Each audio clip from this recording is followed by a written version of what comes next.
Well, good morning, everybody, and welcome to the Town of Dudley, Massachusetts Economic Development Committee.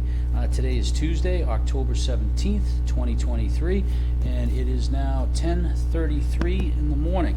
We'll start off with the call to order and the Pledge of Allegiance. I pledge allegiance to the flag of the United States of America and to the republic for which it stands, one nation, under God, indivisible, with liberty and justice for all. Thank you. Please be seated. Okay.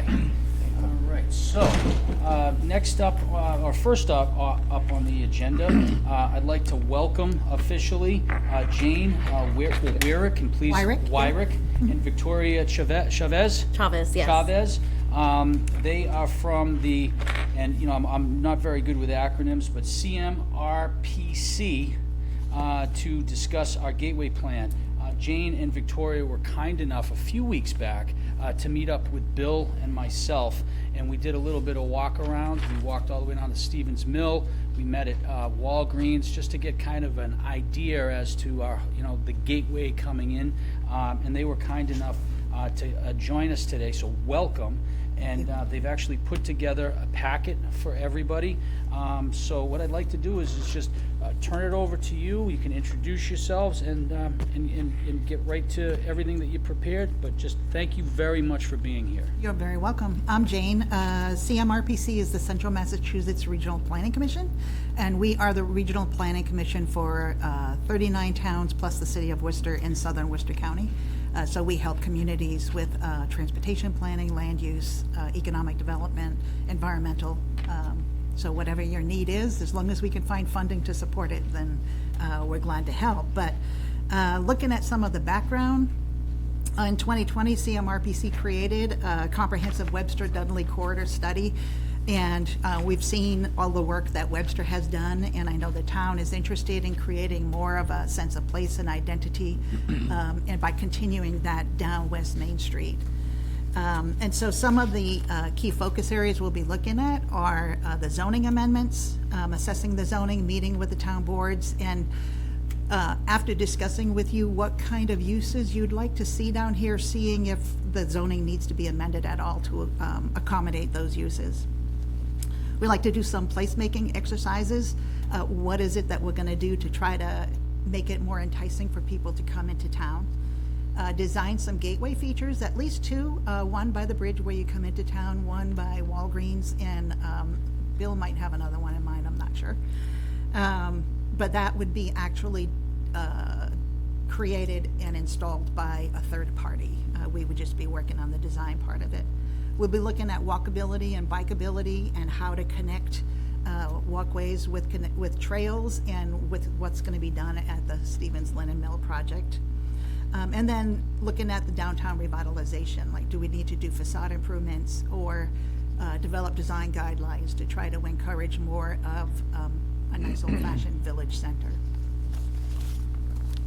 So just looking at the report structure and process, as you guys mentioned earlier, we were able to visit the main corridor that our focus area is, which is west of Main Street to Village Street, to Mill Street, and to our log place. So currently we're in this process of this meeting right now because we want to dive deeper onto what should be the structure of the report of how we should implement these ideas. They're not just ideas anymore. We're trying to make goals and strategies now as we move on. So moving from there, our main goal is to create general guidelines and recommendations for the improvement gateway corridor. And then from there, we're going to provide with strategies, costs, funding, sources that implement. So you guys have a way, once we're done here, know where your next steps are and how we can actually make this a reality. So just to refresh again, I just want to re-highlight our main area that we're looking at. As you can see, I have the main gateway entrance in that purple circle right there. And that's where that bridge is connecting, coming in from Webster into Dudley. And then we have in red the Main Street, which is this area. It is a wider street and we can see some issues, and we'll dive more deeper into that. In the green, we have more of that neighborhood corridor that connects onto Main Street, which is Village Street, Mill Street, and Arlock. And then we also have that pedestrian pocket area that we are very interested to look more into. So this is the corridor improvement and landscape areas. So we've been reviewing the current zoning with the Business 15 district in most of the downtown area, a little bit of the industrial, but as you're all aware, there's a mill conversion overlay for the work that's going to be done at the Stevens linen mill lofts. That would allow some reduction in parking, but it does require 10% affordable housing to low and moderate income persons.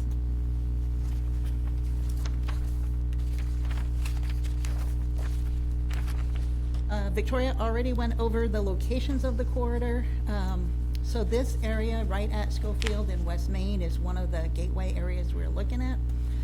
And then late last night, I received a map, which we can share with you later. I'll send it to Bill.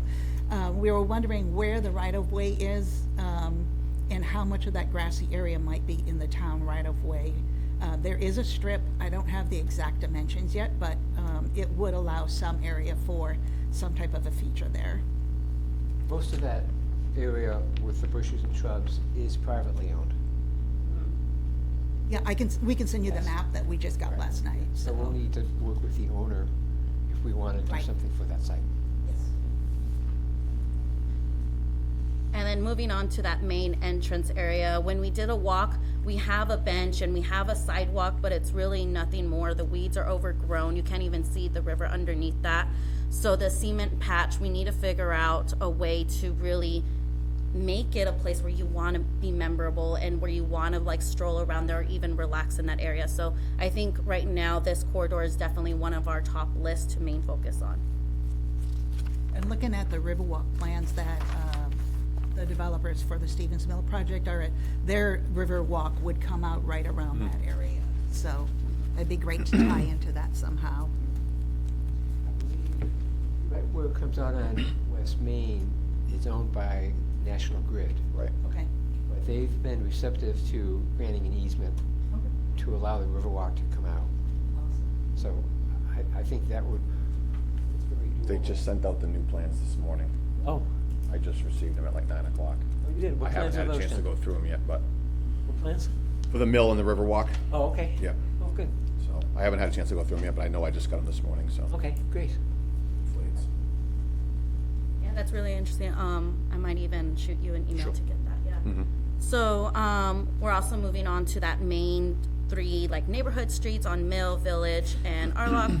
As we walk through, as we mentioned earlier, we have the mill being converted into livable space, and then we noticed the sidewalks issue. As you can see, even in that picture there really wasn't any sidewalks, and as we walked around there, it was a little dangerous in a sense, because cars are speeding by, and you have to be very careful as a pedestrian. So that would probably be one of our main outlooks of how can we make this pedestrian walkability, safety aspect in these areas.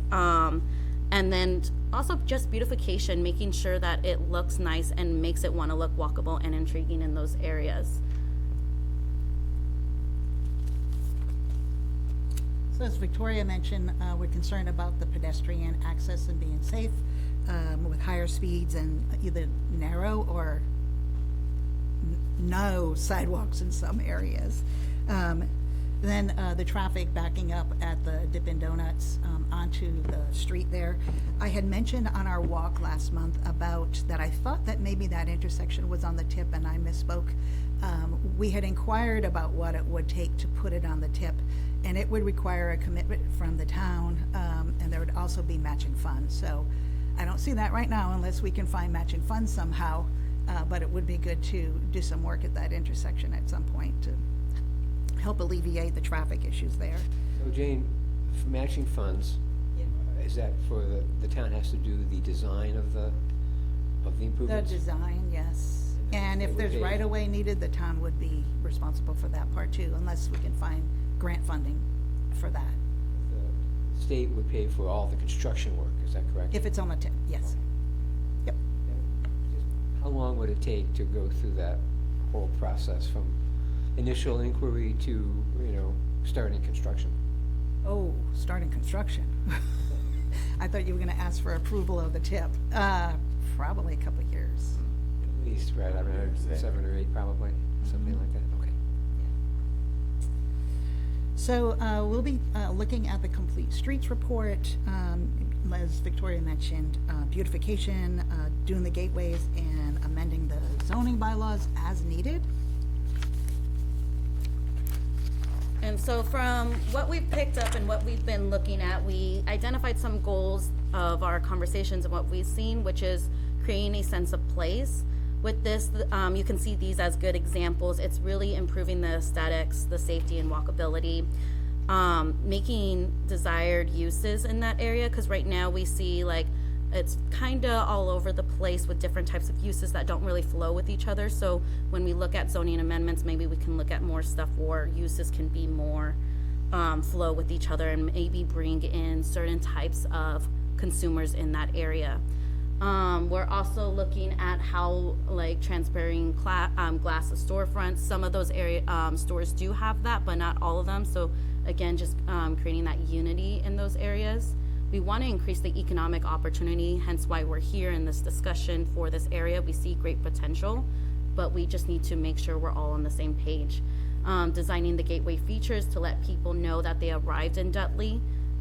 This was one of the biggest things as we talked about. This is another reason why we're here. We want to put Dudley on the map, make sure when people enter it, they know they're here. So from here, I want to ask you, open this up to discussion. Is there a place for the community to gather for events, like a town common or a plaza, so we can be more aware of that and what features people probably are liking, hence why they're going into those areas in Dudley? Right now, I mean, in regards to a town common, I don't believe so.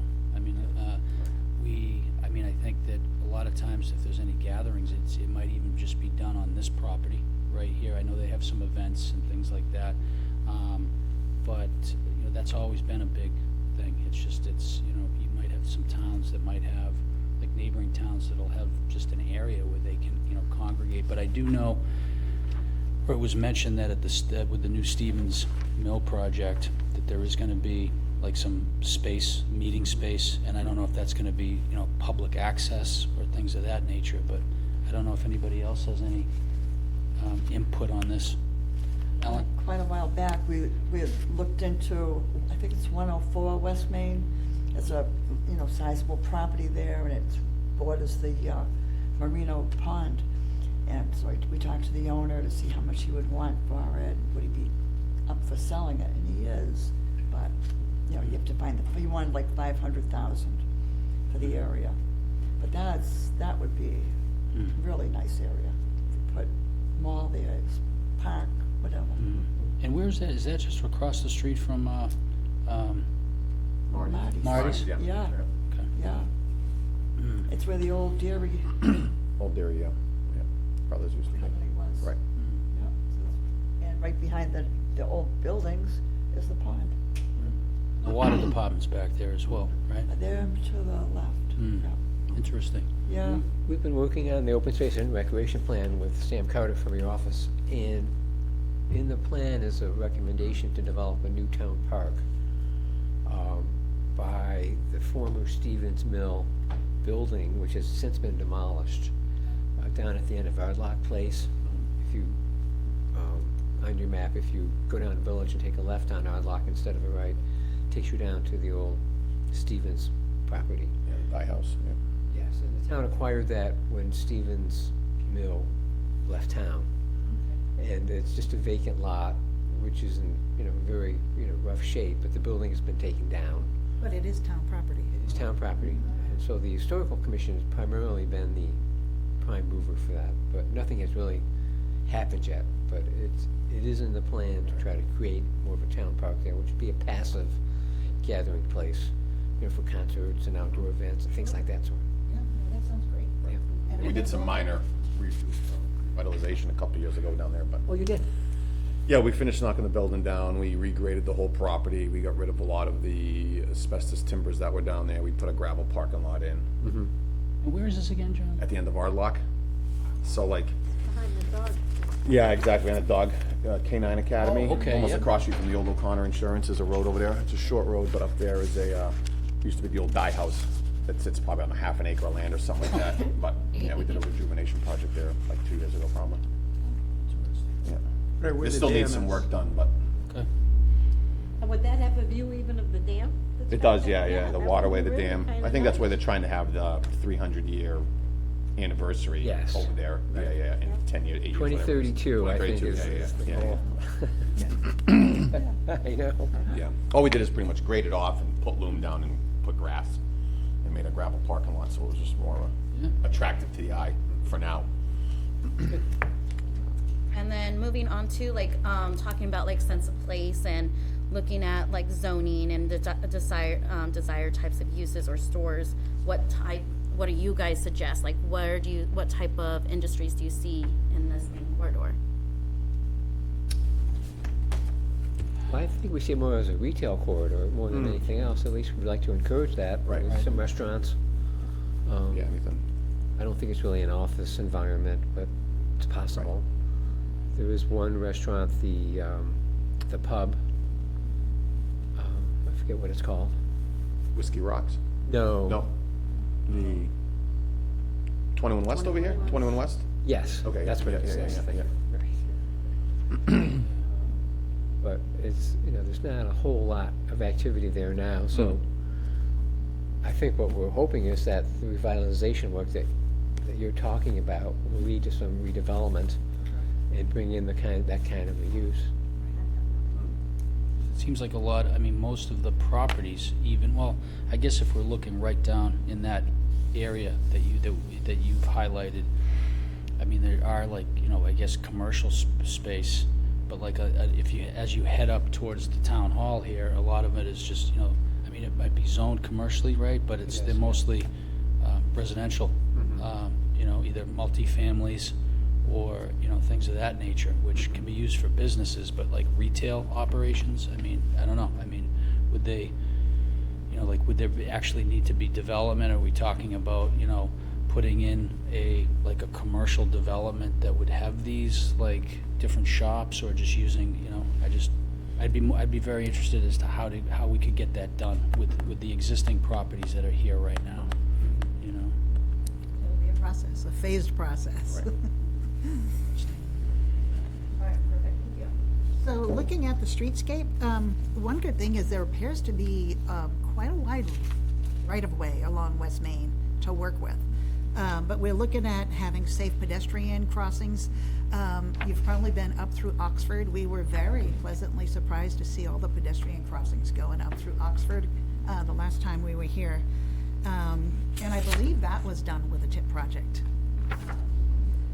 Having some adequate on-street parking, which in one class I took a few weeks ago, they call it teaser parking, that if there's no parking in front of the business, that people aren't going to want to have to walk. So at least if there's some, it's good. I was in a parking study for another downtown area in another town before, and we're asking the business owners what they wanted, and they said, I want my own parking spot in front. And the economic development people were saying, no, you need to draw your customers in. You park in back. Right. So anyways, having at least some by the front door, I think will help to draw people in. And having some type of, bring some greenery to the downtown, some type of street trees maybe, or even shrubs. And then even like benches or bike racks, if we're gonna try to make it more walkable and bikeable, you need to have the bike racks and trash cans. And When we walked that area, that was very apparent that there was no landscaping along West Main. Right. You got the overhead power lines, there's no benches, it's uninviting for people to walk. Very much so, yeah. And in some cases, it might not be practical to put in the trees, but you can have other types of planters to try to bring some kind of greenery and soften up the harshness of all the concrete and asphalt. Well, we mentioned, and actually, I think you had mentioned Oxford, and I think we had talked about that, because, I mean, I drive through Oxford every day, several times, and they got some funding to beautify, and it's been going on for a couple of years now in regards to the beautiful, planting arrangements and things of that nature. And I think and there's somebody that they hired to go and take care of it. It looks very, very beautiful. And at first, I remember hearing people complain about it. because they were like, oh my God, this is where our tax dollar's going, but they didn't realize that it was all grant money that was paying for it, and it does. I mean, even just on an intersection that's just all concrete and whatever, after a while, you're like, wow, it really looks nice, you know? More inviting. Yeah, but, So do you have any other suggestions for what you want to see on the streetscape itself?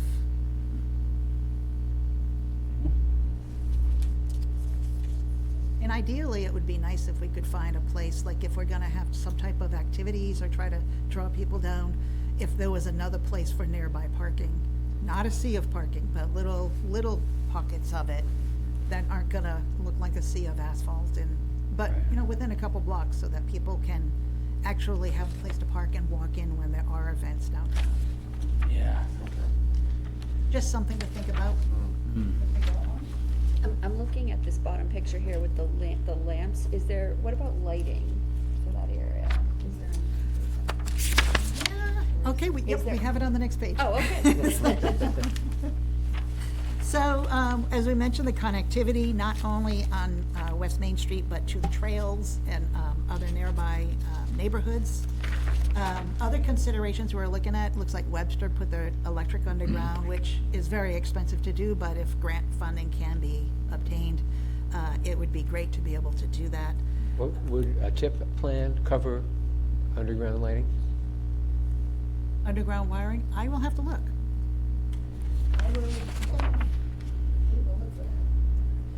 And if we can find some kind of grant money for the match, that might be the answer. Right, that would be critical.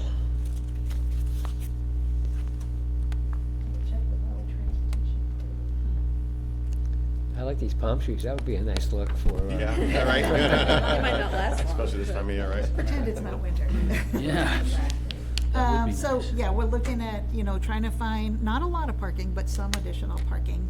And then funding to replace the bridge, which, be great to have that as part of the TIP project too. I would say like from Schofield all the way to the bridge.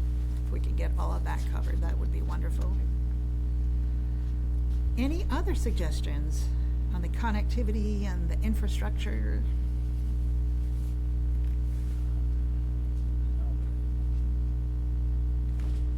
I think is even just like you were saying, just that area. I mean, just so when people come from Webster, even though it's just that little bridge that they go over, that they know, boom, they're, welcome to Dudley, and it's just very, I think a lot can go from just the beautification of it.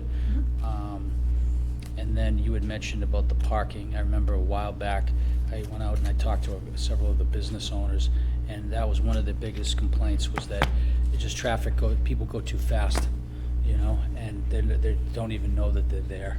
And just in regards to if people were to be walking, because you got to think that with all the folks that are going to be at the new Stevens Linen Mill with, 156 or 159 apartments, that, what kind of foot traffic is that gonna, and are they, whether they're coming right close to Dudley or are they walking down into Webster, to go out to eat or to go shopping or whatever, just go for a walk.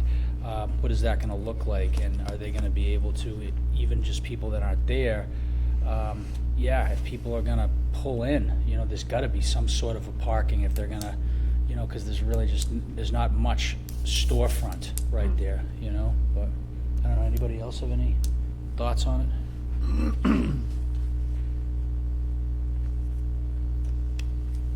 All right, moving forward, we'll also be looking at a facade improvement program, developing some design guidelines for the buildings. And we would really recommend that part of the guidelines will require, like any new buildings, to have some type of glass storefront, the transparency. Think about the olden days when you would walk by and you could see in the store, you could see what was there. It wasn't reflective glass, but, you'd see things that draw you in. And if you want to, do additional programming or events to try to revitalize the area, you could do, a holiday design competition for your storefronts. Have the businesses all get involved in trying to put on nice displays. As far as the buildings go, do you have any thoughts?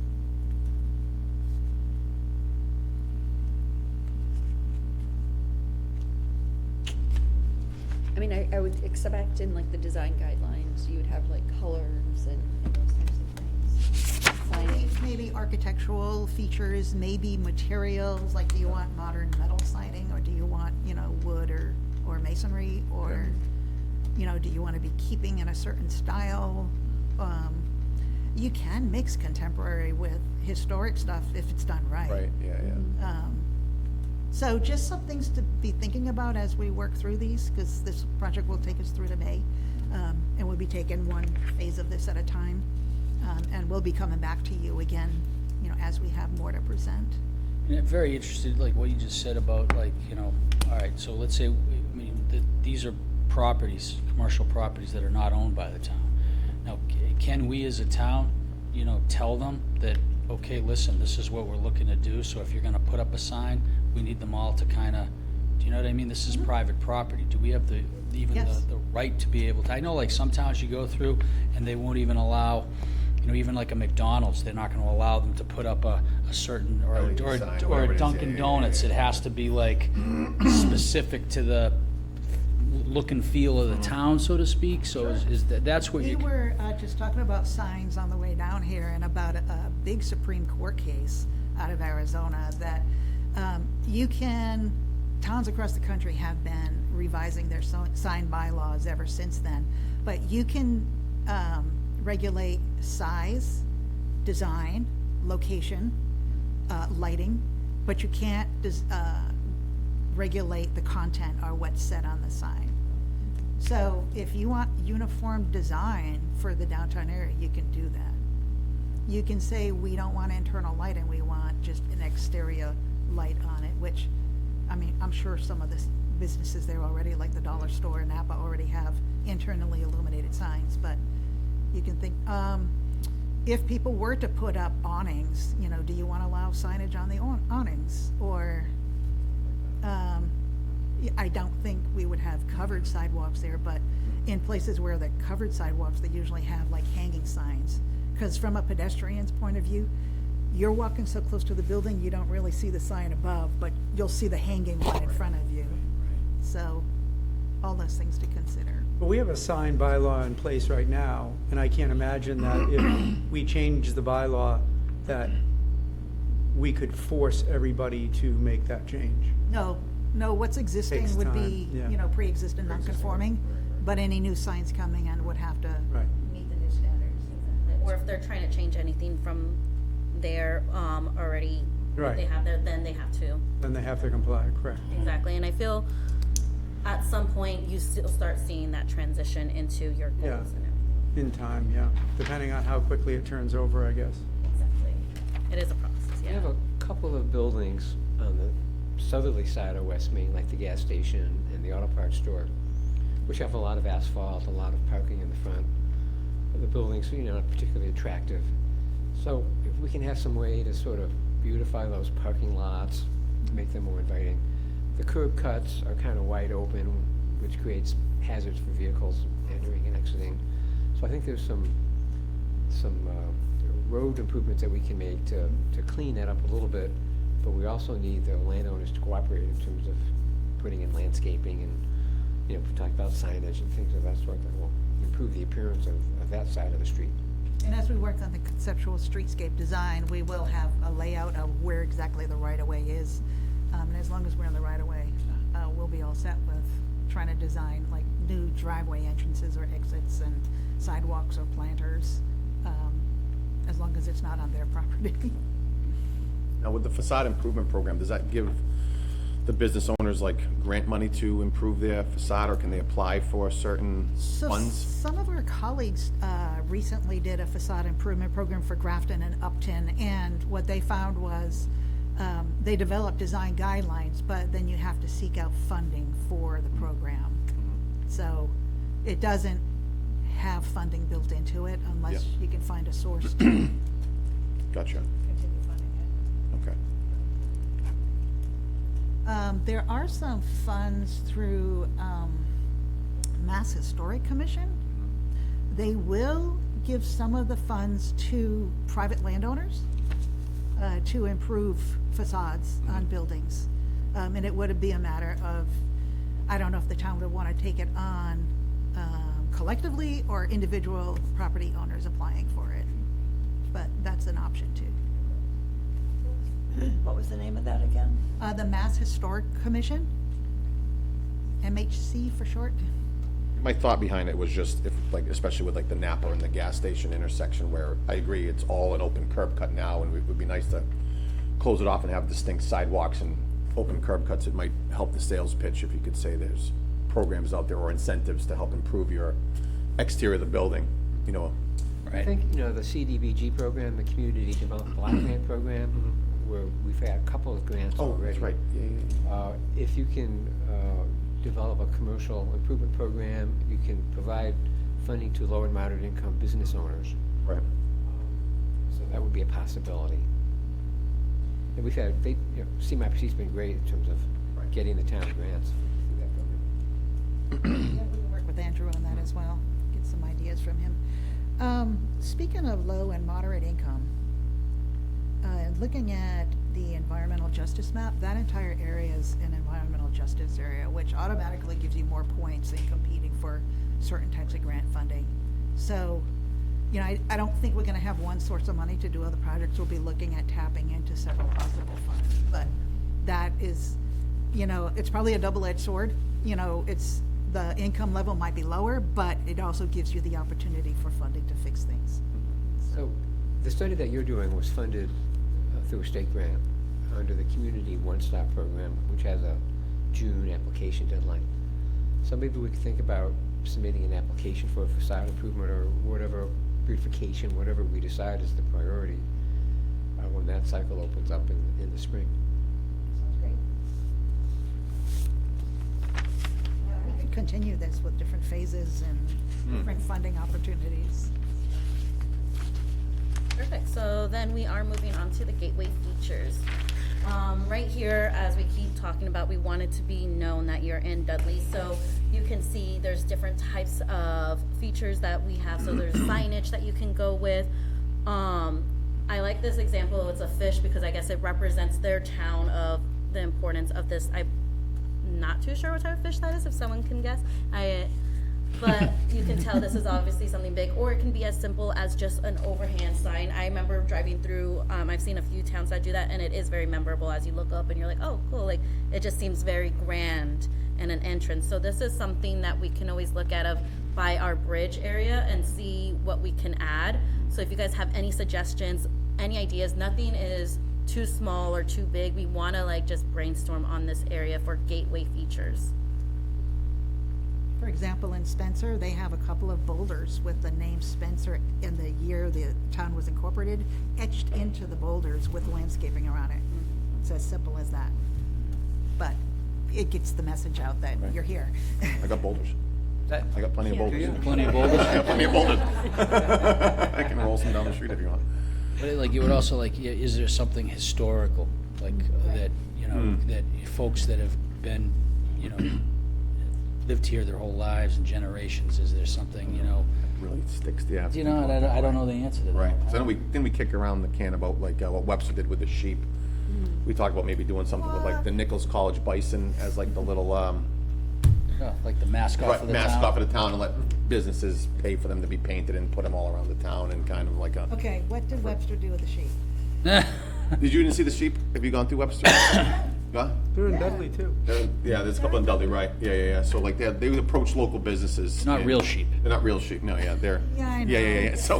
Well, it's part of the Samuel Slater experience, Right. you know, the museum on Ray Street. Right. And it was Chris Fundraising. Robert who initiated it and had the foresight to sell it to all these different businesses. And Right. there's a couple in front of the town hall, the police station, and then a lot of the businesses have jumped on board with that. Okay, you'll see why I reacted. Yeah. Sure, yeah. Alrighty, so we would also want to look at developing some kind of a marketing image. And it could be historical, it could be something made up, something to try to draw people in. And so, you know, we were looking at the textile history, first with the Merino Wool Company, thus sheep. And also the linen industry.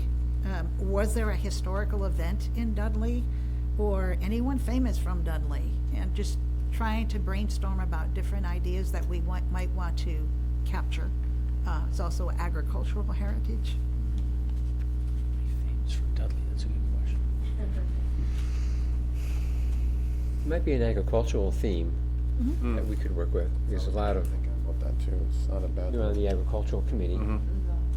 Oh, you're not, I keep okay. up with it. Okay, good. But we do have an agricultural committee Okay. that's very active, and we might be able to tap into some of their knowledge. Right.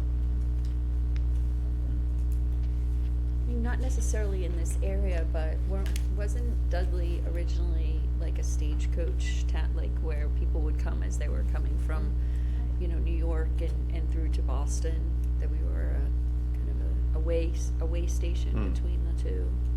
I think that's why the Black Tavern's there, right? Isn't that how the Yeah. Black Tavern's all tied into it, right? It's like a stop, midway stop or something, right, right, right. Yeah. That's what I was thinking.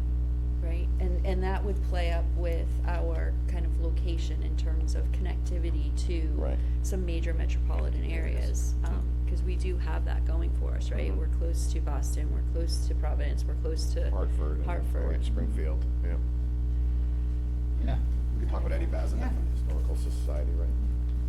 He might have some input. Bazinet, Yeah.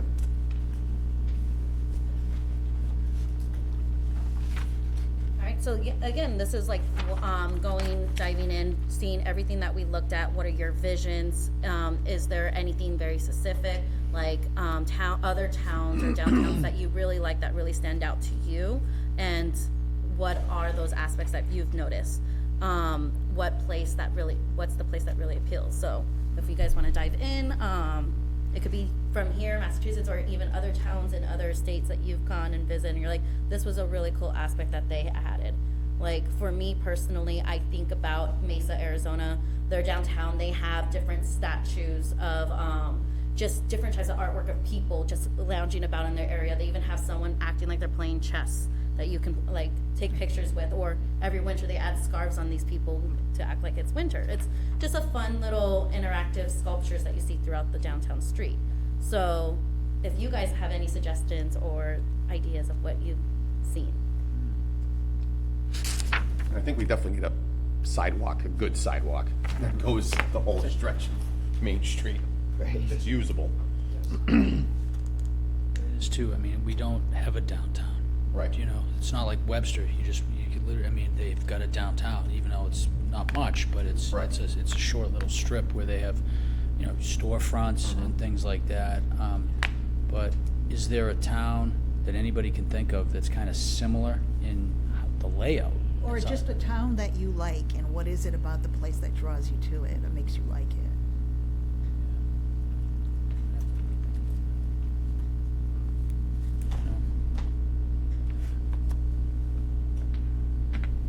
We'll have more chances to talk about it. Well, but no, it's, you got me Just thinking. things to, Right. just start brainstorming about and thinking about, and usually when you're in the creative stage, there's no judgment, nothing's wrong, nothing's stupid, we just put it all out there and say, well, could it be? And then you start narrowing down your ideas and figure out what's actually feasible to do. For me, it's hard to disconnect the structure from what's there from a business perspective, right? So a lot of what makes you go somewhere is because there's nice things to look at, like the storefronts and the restaurants, and so anything that would support those types of businesses, I think, is what I would want to see. Definitely. And I know you guys have like a trail here, and maybe when the new laws come in, there'll be more people who want to bike. So maybe you guys want more use, like type of storefronts that offer more for bikers to do. They want to stop, or they can stroll by and stop at a restaurant. So we can add more bike racks, even that, just to entice the future of who we think the demographic will be living in those laws coming in. So. And the Trails Division at MassDOT, this trail that goes into Connecticut and back around is one of their high priority trails to finish. So if anybody has any contacts in neighboring towns in Connecticut, So we can work with them to try to get that part of the trail done. I think you'll see more people biking if it's a completed loop. Right. You know, Makes sense. you know, maybe even if you have a place for people bicycling to park, and they do the loop, and then they come back and have breakfast or lunch downtown. I don't think Connecticut would see that as a priority too, because their stretch is only a mile or mile and a half maybe. Right. We're paving our stretch on both ends, so it would be a logical thing for So sure. if you know anyone, Yeah. who we can get in touch with. Thompson, yeah. Like North Grosvenor, Thompson, that Yes, area? yeah. We have a contact, or actually she came and spoke to our committee a while back. Her name's Jill St. Clair, and she's with the town of Killingly, Connecticut, which isn't too far. But she is the director of their business development, and she does a lot of grant writing. I mean, she is a wealth of information, and they're doing a revitalization of their downtown. They actually have a downtown, like it's small. I mean, a lot of the storefronts went vacant, so you came up with a plan to, incentivize even startup businesses to take, little coffee shops, little places, but in behind their downtown, they had this big parking lot area. So she got some funding to beautify that, to make it a place where there's gonna be, whether it's outdoor concerts or, it could be a farmer's market, it could be whatever it is, right? So it's just, she's a huge, and I can get you in touch with her, because she's just got a wealth of knowledge, Wonderful. Yeah, that sounds like a really good contact. So, moving on with some creative and wild ideas. This is Willimantic, Connecticut, So it looks like Willimantic. who also had textile mills there, and their nickname was Thread City. And when it came time to redo this bridge, they decided to put these spools of thread on top of the columns of the bridge. And one of the architects that was involved said, you know what, that's not good enough, I think we need something more. And he went back in the history of the town, and there was this battle of the frogs, where the frogs were croaking so loud, people thought they were being invaded. So that's why they nicknamed it the Battle of the Frogs. So they just whimsically had this artist create these copper, I think they are, frog sculptures to put on top, which makes it just really whimsical and playful, and it becomes a landmark. So, I don't think frogs are the thing here, but if we could start thinking outside of the box and ideas of, rather than just a bridge, can we beautify the bridge somehow? I don't know the answer to this, maybe somebody here does, but like Dudley, I mean, where the high school is the Rams, right? Right. But why the Rams? Does anybody know the backstory behind it? We have Rams Horn Road.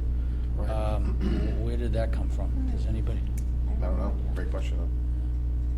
Maybe there were a lot of sheep in the area with the wool company. Textiles and everything else, right? Yeah. Like they said, use that as a figure on top of it. And then even as small as we're looking at the Riverwalk along the French River, they have these little plaques on the bottom of Webster with the turtles, the spotted turtle. And because obviously when you walk down there, you just see them in that area. So they gave you information of who they are. And this may be small, but it's still something that people, as they're walking down the trail, it's very memorable. They can stop and look at. And this can be an easier implementation that we can do. Some other community ideas, a place I used to work in was Broken Arrow, Oklahoma. Their downtown was dying, just like so many others across the country. And they developed the theme of the Rose District. There's no history about roses there. It's just a marketing image that has taken off.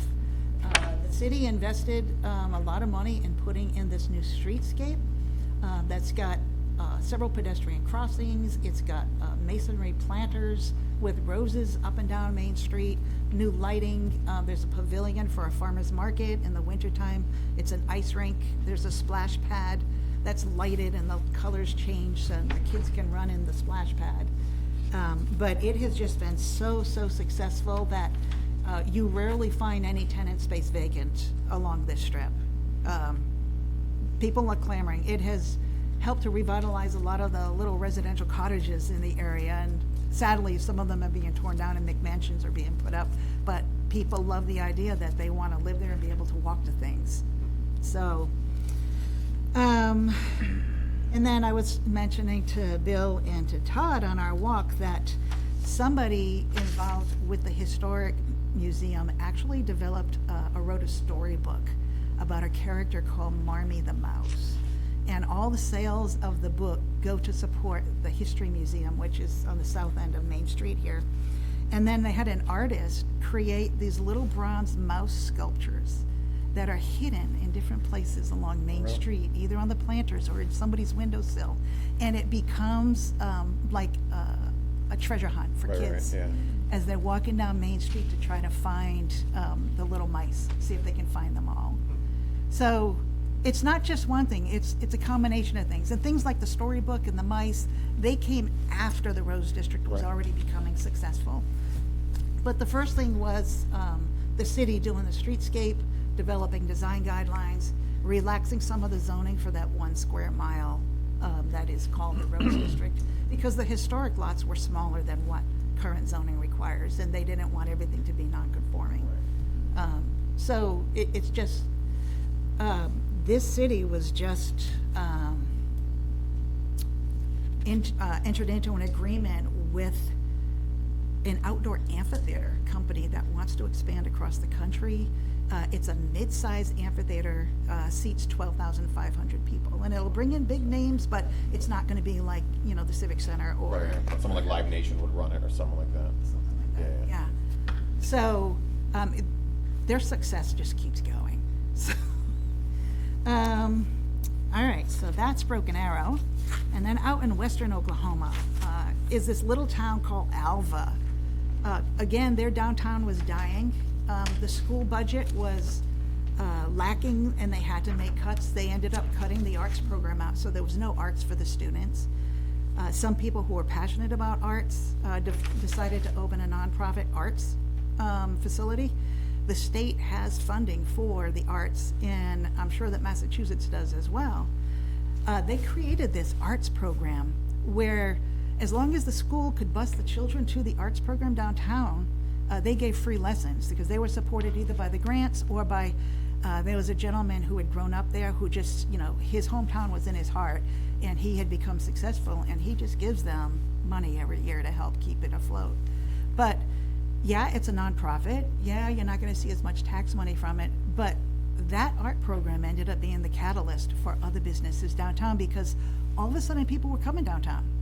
So it could be something like a nonprofit that helps to draw people. Like, are there old crafts, woodworkers or weavers, a fiber guild that would need a place to meet? And, you know, when these people come down to do their craft, they also want to go out for coffee or out for lunch or dinner.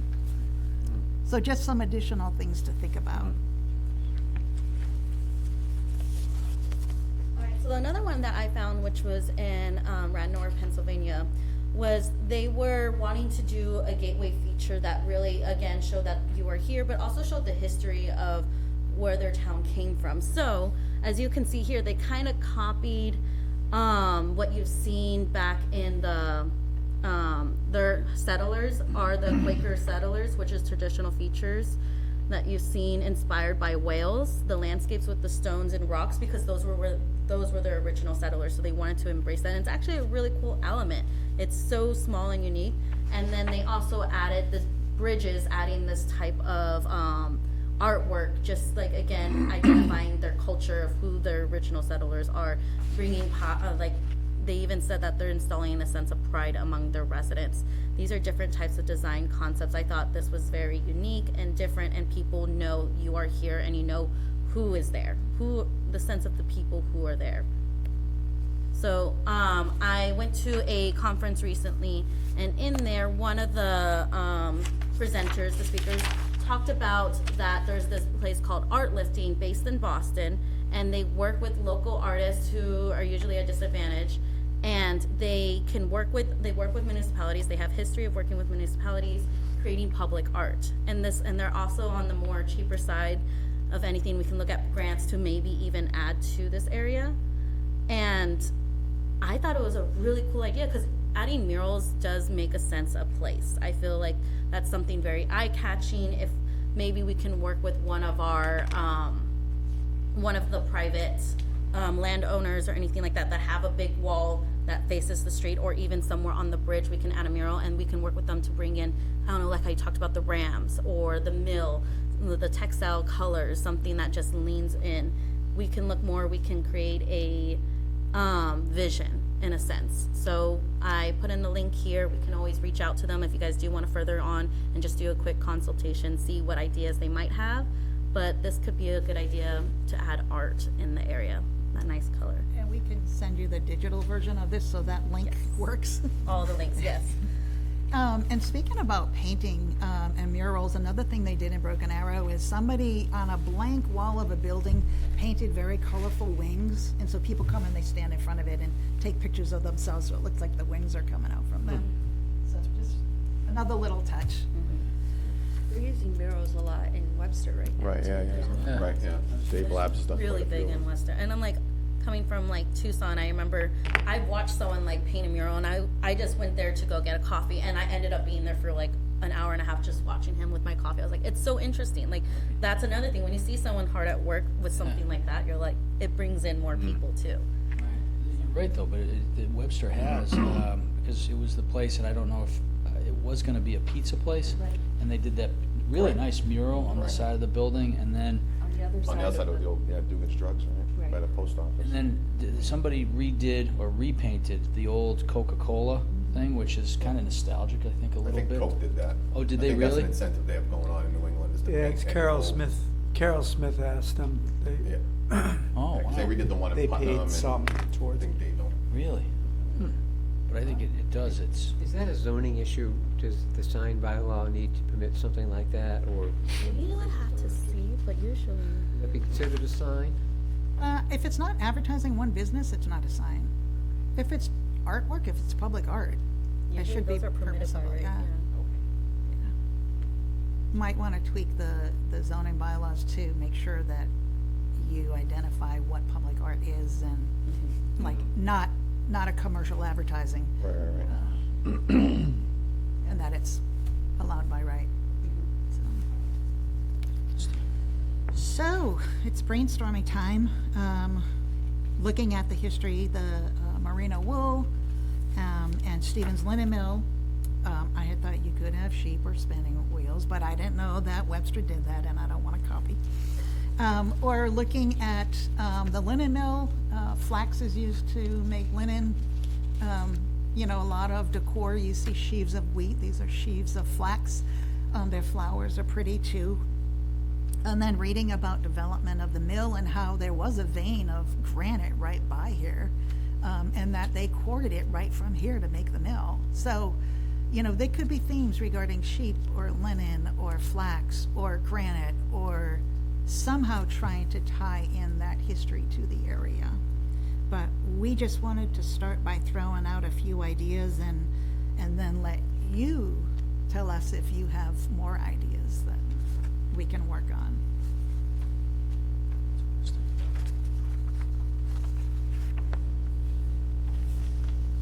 I know somebody already mentioned the Rams.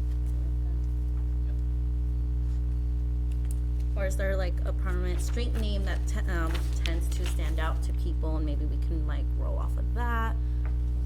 Or a town nickname? Flax flowers, they're very pretty. And I guess Dudley used to be they were the major flax grower. Really? I Flaxfield read Road, that yeah. they tried, but it wasn't as successful as the European flax. And I don't know if it was just different conditions here, but there was some. And then, I think the wool was not successful because there were so many imports coming in from Europe that they couldn't compete with that. So I guess the wool company was short-lived compared to the linen mill. But we can definitely reach out to the ag committee and see what thoughts they have. Also the historic, yeah. yeah. And you would mention the historian, Yeah, I think hasn't it? Yeah. the Historical Society, I think that's a great idea too, just to get, you know, because we might even know, like you had mentioned, Flaxfield Street over there. Flaxfield Road right down the street, Flaxfield yeah, right at the Road. bottom of the Stevens Mill. It's Right just, across the street was Flaxfield Road. yeah, maybe there is something to that, Yeah. you know? You know, if Interesting. you didn't want, crazy frogs on your bridge, I could see, like a raised relief of the sheaf of flax come out of the columns. Just kind of a simple touch, but Right, nothing. right. Something symbolic. Yeah. I mean, we could put a big banner that says, "Howdy, folks. Welcome to Dudley." Like on that. Might cause a few things. Who authorized that? Are we in the West, or are we? But it's something. I mean, it's just to know again, like that you're there. Interesting. Very interesting. Joanne, do you have any thoughts about, you've been Yeah, a it's long very time creative, resident. all the things you've come up with, and it is interesting that it really wouldn't take a lot to make even the stores that are there much more attractive. Something as simple as the front where they have the canopies in front and different things, dresses everything right up. And today, putting barrels with flowers in them makes a big difference. That's not an expensive item to do, but it becomes the pride of the people who have those stores to adapt and make them a little bit more interesting instead of boxes. Right. Right now, we have boxes. I could With no curb picture appeal. that little strip right where the antique store was at, the building that's got 3 stores in it. Just dressing those up would make a difference, and going on the other side, just doing a few changes along the way would make a big difference. Like, I would love to see Family Dollar up at Park and Shop Plaza and have that be like a restaurant or something as you come into town, you know what I mean? Got Right. plenty of parking, big enough building, That would be, yeah. Nothing against Family Dollar, but. But with the mill there, it might be better if they have a nice restaurant across the street to be supportive. Yeah, and the focus of that little triangle makes sense to me, to be able to walk around in that general area. That if they do open up something near the bridge and give us a little area, I've been down to Riverwalk, and it's pleasant. Yeah, To on the just go left down and side. sit there if you Yeah. felt like reading a book, or just kind of look. It doesn't take that much, but it takes a start. That's Right. what it takes. Right. There's a term in planning called tactical urbanism, which Bill should be familiar with, where you can do inexpensive little things to start making a difference. And Right. sometimes it might be, blocking out a parking space to make a temporary little park, or just trying to get some buzz going and getting people talking and getting Right. people coming Make it down. contagious. And sometimes it's before you invest a lot of money in something permanent, try it on a temporary basis to see how it works. And you might find out, that's not the best location for that. But there are inexpensive ways to start making changes. Places you most enjoy, you go to Lexington, you walk down the streets, the cobblestone, the stores all have little different signs. Right. You go to Lenox, it's a congested area of a lot of little stores that are different, and it's all about the flavor of what you're feeling when you're going through there. So it doesn't take a lot, and you've shown it doesn't take a lot of those. It takes the planning and the implementation. Yeah. You said Lexington and Lenox, I was thinking Falmouth, downtown Falmouth. I love Same thing, right? walking down there with the little shops down there. So, but. Alrighty. So we're coming to that end where now we just need to look at that future work. Like we said, we're gonna be working with you on each of these types of phases where you wanna look more into that land use and zoning ways, seeing how we can accommodate the compact and mixed use development that we have, and how we can further going along with the retail type of use and development. There could be a new zoning district or an overlay like the village center. That will be like our first phase of what we're really gonna dive into, and then in our phase 2, we're gonna start creating that conceptual plan / design for that streetscape project for 2 to 3 block segment that wants to be focused on. So we're going to be really looking at, I think Main Street is our main focus, but we don't want to forget about our neighborhood corridors, because for the residents around the area to even get there, they should feel welcome to walk through those side streets as well. So, and then if you want to add anything as well. One thing I neglected to mention, I was in another class a few weeks ago, put on by the Congress for New Urbanism, and they were pushing incremental changes. Sometimes, like especially with a town meeting type format, it's hard to get things through and passed. But sometimes if it's a smaller change you're trying to bring about first, people might be more likely to support it. And to them, they said that the biggest little change you can make probably is to any new development requiring parking behind the building. Because a lot of these small towns, the buildings are up closer to the street, closer together, more walkable. You don't want, huge parking lots in between them. And you can do the nice facade without looking at the parking in front. So to them, that was the big thing. That and the transparency of the storefront glass.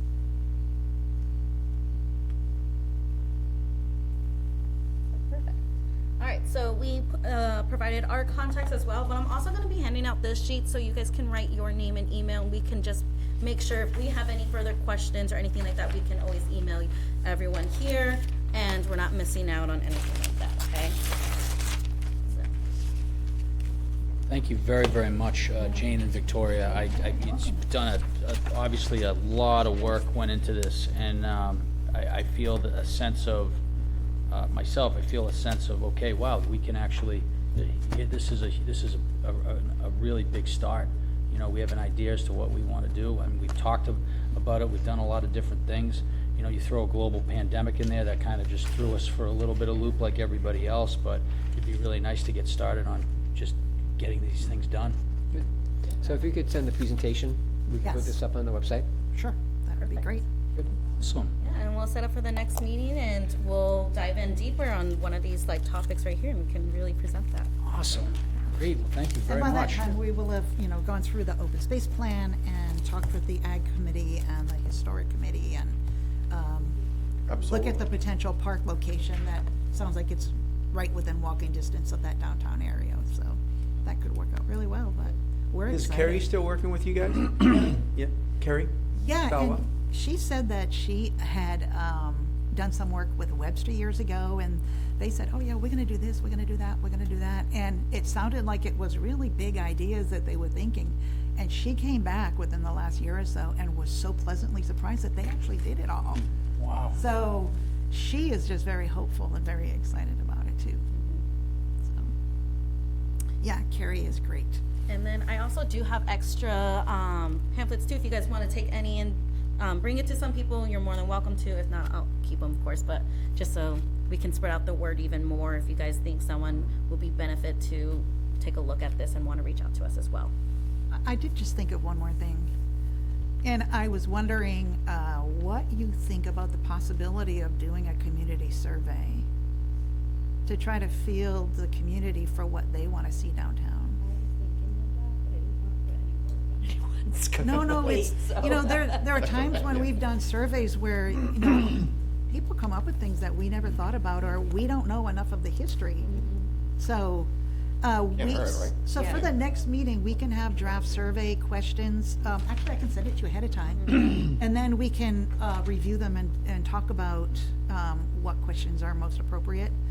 You don't want to make a survey too long because people don't like long surveys. So you want to get as much information in as short a survey as Is possible. this something that was done through like social media or through like? We would do it on SurveyMonkey, and then, I don't know, like if you have mailing lists within the town, or if the town has social media, we can advertise in there, we can advertise it on our Facebook.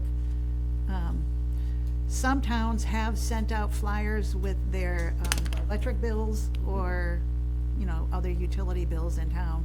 Just depends on the timing of it, and there was a cost for the towns to put extra flyers in with them. Yeah, that's what I'm saying, that you can have a cost So- of probably, I think that was several Like $100s to add extra flyers to the bill, but yeah, if you do social media, that doesn't cost anything. right, And, we do have some active town forums, so you could just put it into. some of it's those. shareable and make it shareable amongst, the collective, yeah. And in one town, they have a relationship with the regional newspaper, the Quabog Current, and they actually did a press release. We did a press release and they got it to them to print, so that got the word out too, with the link right in the press release. We use QR codes now too, so that they can just put the QR Oh, code, yeah, they don't yeah. even have to type in the link.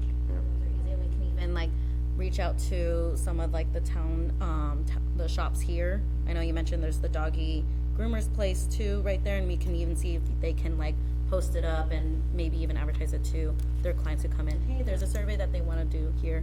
It would be great if you can answer something. Absolutely. That also would help eventually too with implementation, because then they'll feel like they were part of the process. Right. Right. So from the change perspective. Yeah. Thank you very much. Thank you. Thank you. Yeah. Good, great start. Good start indeed.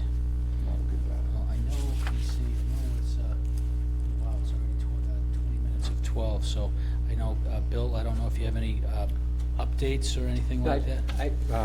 Debbie LaPlaca was gonna come and talk to us about how we can use social media and the website to better use than we currently are, but she couldn't make it today. She called this morning and said she had an emergency that came up, so she'll be at the next meeting. Awesome. Okay. Well, in the essence of time, does anybody have anything else to discuss? Just one other thing. I think it would be interesting if there was any correlation that they could show between the attractiveness of a business area and how their business increased. Because you think about it, I can tell you a lot of people don't even realize we have a cobbler sitting in the town. I know, yeah. And part of that Eddie's- would be if the building were a little bit, Yeah, I think all presentable. of those things, and even when I go, and as you pointed out, even at the Cape, destination areas are always, when you walk around and it's about the stores, are kind of interesting, and it makes you stop in, and your business, I'm sure their business increases.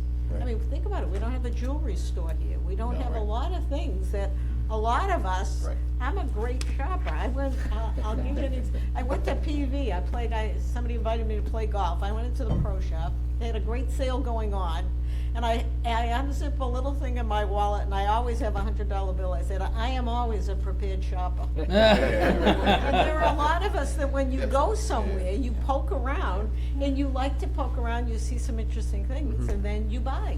And I think that would be interesting, that I could see that whole area changing just by some things that add color, detail. I always Even look at. interesting signage. Yeah, I always look at the insurance gentleman, I can't think of his name right now.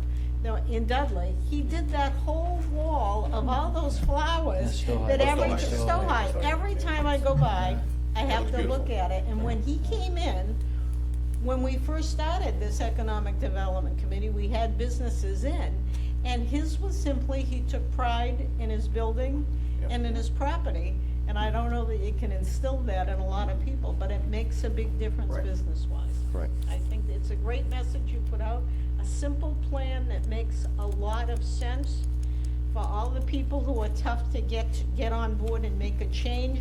This is not a dramatic change, but would be really beneficial. Beautiful, I agree. think you did a great job. Yeah, excellent. It was Thank you. wonderful. So I- Did you want any of Yeah, I'm gonna take a couple. I'm gonna take Yeah, one too. yeah. Great, thank you. Should give one to All right, well, that being said, I entertain a motion to adjourn. I'll make a motion. No, I can't. All right, we're all set. So it is now 11:40, the meeting of the